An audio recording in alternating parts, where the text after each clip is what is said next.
お米じゃ。困りごとあるならば、お米を恵んでくだされよ。おこちの巫女様のお米じゃぞえ。At this point, I actually feel like I have to start doing like a captain's log, you know, similar to old sci-fi movies where people would go looking for dead crew out in space. Cause damn, this game is hard. And for everyone new to this is the Sekiro boss battle and strategy guide. In this particular episode, we'll be looking at completing a little hat trick in no particular order. Bear in mind, I've been struggling quite a bit. We'll be looking at this fight against the armored warrior, we'll have a fight against the glutton, and we'll have a fight against the long-armed giraffe centipede.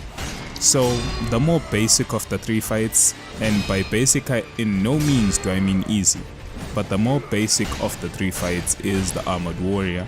In this case, this is a moveset we are very familiar with, coming from different Dark Souls games, coming from Demon Souls. I dare say this is a fight you should be very comfortable with, and to be honest, it was a breath of fresh air.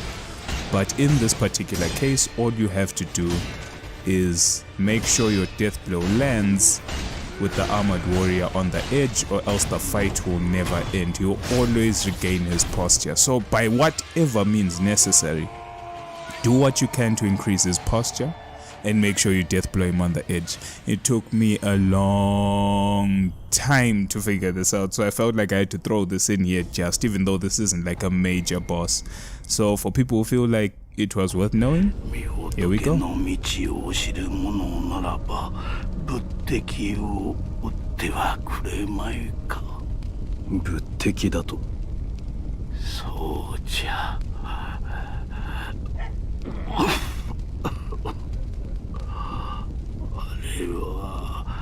この先の廃寺にこもり、村人たちをまやかすため、幻の霧で村を閉ざしておるのじゃ。廃寺か。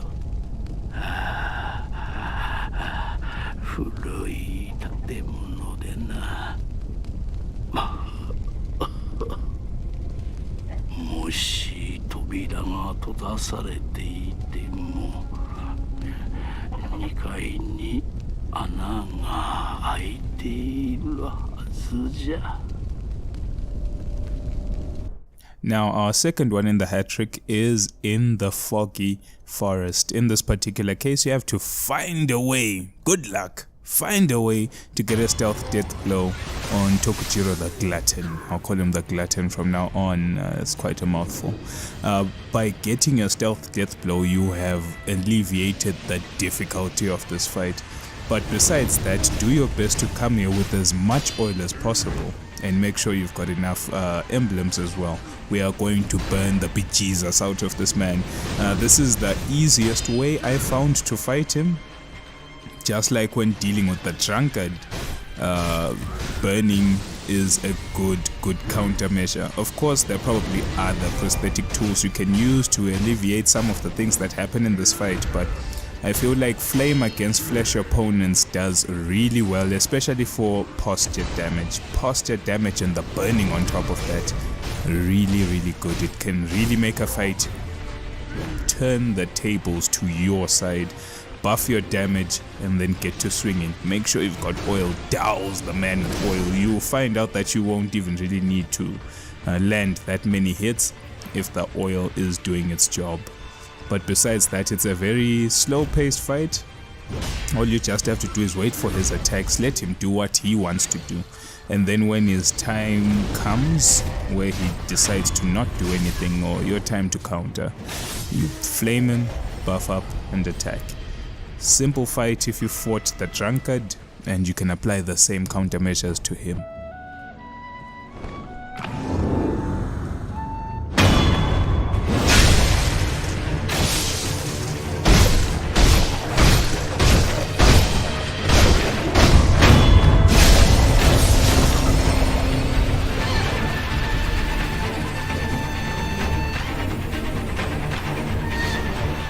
And now in this case, we're looking at the main quote-unquote boss. Not sure if this is really a boss or just a mini-boss, but that's the Girrafe Centipede. I don't know what to think about that name just yet, but that's the name of the boss.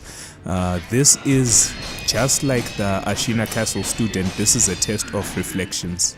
You have to make sure you deflect as much as you can to deal with as much posted damage as you can do. Failed deflections really just make this fight a whole lot harder than it's supposed to be.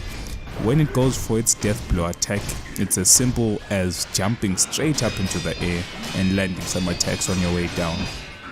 That's it. You rinse, repeat, death blow, you jump, you do as much posture damage as you can, and then you deflect the rest. This is a race to deal posture. You won't really get a time to counter attack the enemy, and you won't really get much time to maneuver. The camera will be your enemy. And within the second phase of the fight, what it ends up doing is mixing up its death blow with its barrage attack. So in this particular case, don't really actually go for any attacks. Stand there, jump the death blow, deflect the rest. That's as simple as you can make it for yourself. And remember that you recover posture faster by blocking. In this particular case, I didn't do it, but that's a lesson you're going to need to keep handy moving into the next episode, where we'll be dealing with bosses like the corrupt monk.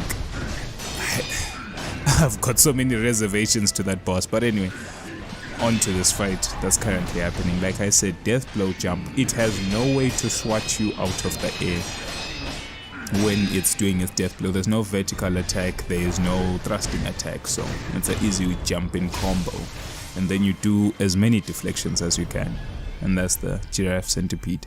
So anyway, this was a filler episode coming in for the next episode where things really get difficult for me, but thanks for tuning in. I'll see you next time.